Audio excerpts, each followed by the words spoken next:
सुनो, मौसम ने बदलना शुरू कर दिया है। अब आसमान को शाम की चादर ओढ़ने की बहुत जल्दी होने लगी है। आहिस्ता आहिस्ता रातें तवील हो जाएंगी और दिन छोटे। जाड़े की रात तुम जानते हो ना कैसी खामोशी और वीरानी होती है।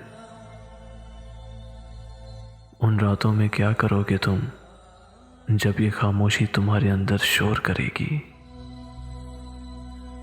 तो अपने घर की छोटी सी दीवार पर बैठकर जब तुम ज़मीन को देखोगे तो किससे गुफ्तगू करोगे? जब तुम्हें अपने दिल की धड़कन साफ सुनाई देगी तो क्या उसमें मेरा नाम ना होगा? सुनो, इस बार तुम मुझसे नहीं बल्कि इस बार तुम मेरी बातें करना। फिजा में गूंजती इस खामोशी को तुम हमारी दास्तान सुनाना। लाजवाल मोहब्बत की दास्तान, बेमिसाल हिजर की दास्तान।